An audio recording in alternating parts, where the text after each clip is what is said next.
Hello friends, knowledge versatile বিভিন্ন রকম কনস্ট্রাকশনে আমরা বিভিন্ন রকম অর্থের জন্য বিভিন্ন রকম শব্দের প্রয়োগ করে থাকি। অনেক সময় একই শব্দ ভিন্ন ভিন্ন অর্থ প্রদান করে বাক্যে তার ব্যবহারের ধরন অনুযায়ী। সাধারণত প্রোভাইড করার অর্থ হচ্ছে কিছু যোগান দেওয়া, সাপ্লাই দেওয়া, কিছু এনে দেওয়া। কিন্তু প্রোভাইডেড দ্যাট এটা কিন্তু বাক্যে ব্যবহার হয় এই শর্তে যে, এমন অর্থে। তো শুধুমাত্র প্রোভাইডেড বা প্রোভাইডেড দ্যাট এটা নয়, আরো অনেক শব্দ রয়েছে। তো বাক্যে এদের প্রয়োগ কি করে করতে হয় বা করলে কেমন রেজাল্ট আসে সেটা দেখবো আজকে। তো আজকের আলোচনায় যেটা থাকছে প্রোভাইডেড বা, এগুলো কিন্তু সব একই অর্থ দেয়। Provided that, so long as long as বা অন কন্ডিশন দ্যাট। তো সবচেয়ে বেশি ব্যবহার হয় প্রোভাইডেড দ্যাট, মানে এটা বুঝতে সুবিধা হয়, আর হচ্ছে অন কন্ডিশন দ্যাট। যদিও অন্যগুলোর অর্থ কিন্তু একই এবং বাক্যে একই রকম ভাবে ব্যবহার হয়। এটা হচ্ছে যখন আমরা কোনো শর্ত আরোপ করি, আমি তোমাকে সাহায্য করতে পারি এই শর্তে যে তুমি আমাকে সাহায্য করবে বা তুমি এখানে নিয়মিত আসবে। এই যে এখানে দ্বিতীয় যে শর্তটা রাখছি, সেই শর্তটা আমি কিন্তু ফিউচার টেন্সে বাংলায় বলার সময় বলছি, কিন্তু ইংরেজিতে যখন এটা পড়বো তখন কিন্তু সেটা প্রেজেন্ট ইনডেফিনিটে আমি রাখবো। আরেকবার বলছি, আমি তোমাকে সাহায্য করতে পারি এই শর্তে যে তুমি এখানে নিয়মিত আসবে। এই যে তুমি এখানে নিয়মিত আসবে এটা বলছি, তো you will come here regularly এটা কিন্তু হবে না, ইউ কাম হিয়ার রেগুলারলি। অর্থাৎ আমাদের শর্ত যেটা সেটা প্রেজেন্ট ইনডেফিনিট টেন্সই থাকবে, এটাকে মাথায় রাখবে। এবার আমরা চলে আসছি এক্সাম্পলে। আমরা কয়েকটা এক্সাম্পলের মাধ্যমে এই প্রোভাইডেড বা প্রোভাইডেড দ্যাটের ব্যবহারটা দেখবো। এর সাথে প্রোভাইডেড রয়েছে, অন কন্ডিশন রয়েছে, অন কন্ডিশন দ্যাট বা as long as, so long as ইত্যাদি রয়েছে। এক্সাম্পল, আমি তোমাকে সাহায্য করতে পারি এই শর্তে যে তুমি নিয়মিত পড়াশোনা করো। এখানে এটাও বলতে পারতাম তুমি নিয়মিত পড়াশোনা করবে। বাংলায় যাই বলো না কেন, ইংরেজিতে প্রেজেন্ট ইনডেফিনিট টেন্স হবে। আমরা কিন্তু এখানে প্রত্যেকটা সেন্টেন্সে এই শর্তে যে এই অংশটুকু পেয়েছি, এই ফ্রেজটা পেয়েছি। তো এই শর্তে যে এটা তুমি যেভাবেই বলো না কেন, তোমাকে কিন্তু প্রোভাইডেড দ্যাট এর ব্যবহারটাই করতে হবে। আই মে হেল্প ইউ, আমি তোমাকে সাহায্য করতে পারি। প্রোভাইডেড দ্যাট এটাকে মনে রাখবে এই শর্তে যে ইউ স্টাডি রেগুলারলি, তুমি নিয়মিত পড়াশোনা করো, করবে, যাই হোক না কেন। তো এখানে আমরা you study regularly present indefinite অর্থাৎ ভার্বের প্রেজেন্ট ফর্ম ব্যবহার করলাম আমাদের শর্তে। অর্থাৎ এই যে শর্তটা রয়েছে এটা আমরা কিন্তু V1 দেব সবসময়।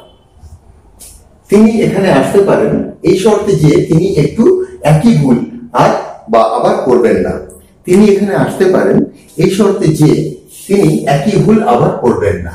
এখানে এটা ফিউচার টেন্সে রয়েছে, খেয়াল করে দেখো। কিন্তু আমরা কিন্তু এটা ফিউচার টেন্সে লিখবো না, আমরা প্রেজেন্ট ইনডেফিনিট টেন্সে লিখবো। হি মে কাম হিয়ার, তিনি এখানে আসতে পারেন এই শর্তে যে প্রোভাইডেড দ্যাট, আমরা কিন্তু এখানে অন কন্ডিশন দ্যাট লিখেছি। আমরা অন্য কিছু লিখতে পারতাম, অর্থাৎ সো লং অ্যাজ বা অ্যাজ লং অ্যাজ, সেগুলোর ব্যবহার খুব কম হয় তাই দিইনি।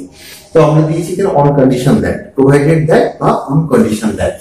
হি may come here on condition that he does not commit the same mistake again. The same mistake again এখানে খেয়াল করে দেখো, এখানে ফিউচার থাকলেও আমরা কিন্তু এখানে ডাজ নট এর ব্যবহার করেছি, অর্থাৎ প্রেজেন্ট ইনডেফিনিট টেন্সে ব্যবহার করেছি। তিনি এখানে আসতে পারেন এই শর্তে যে তিনি একই ভুল আবার করবেন না। He may come here on condition that provided that he does not commit the same mistake again.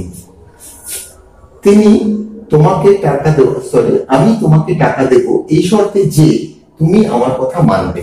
এখানে তোমার ফিউচার টেন্স রয়েছে, শর্তের জায়গাটা বাংলায় বলতে গেলে তোমার ফিউচার টেন্সে এসেই যায়। আমি তোমাকে টাকা দেবো এই শর্তে যে তুমি আমার কথা মানবে।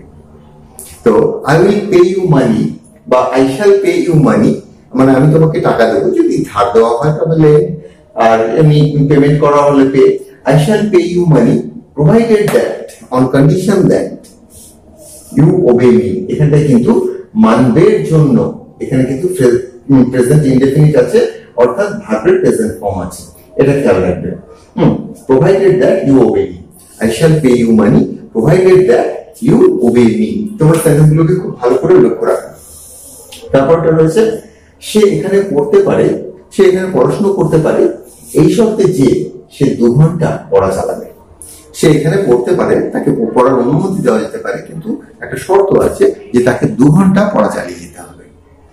He may study here provided that he continues study for 2 hours.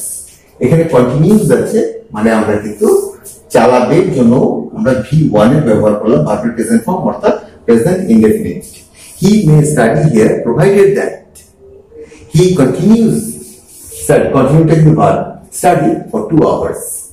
Clear হলো? provided that আমি তোমাকে একটা মোবাইল দেব, এই শর্তে যে তুমি ভালো ফল করো বা তুমি ভালো ফল করবে বা ভালো মার্কস পাবে বা ভালো মার্কস সিকিউর করবে, স্কোর করবে। I will give you a mobile, আমি তোমাকে একটা মোবাইল দেব, provided that you score good marks, তুমি ভালো ফল করবে। ভালো ফল করা, you do good result এরকম বলা যায়, কিন্তু আমি সেটা না বলে এরকম বললাম you score good marks, যে তুমি ভালো ফল করবে, তুমি ভালো নম্বর পাবে।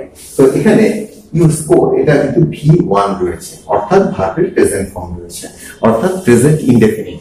তো আমরা প্রোভাইডেড দ্যাট বা অন কন্ডিশন দ্যাট এর পর কিন্তু সবসময় ভার্বের প্রেজেন্ট ফর্ম বসালাম, অর্থাৎ প্রেজেন্ট ইনডেফিনিট টেন্সে ব্যবহার করলাম।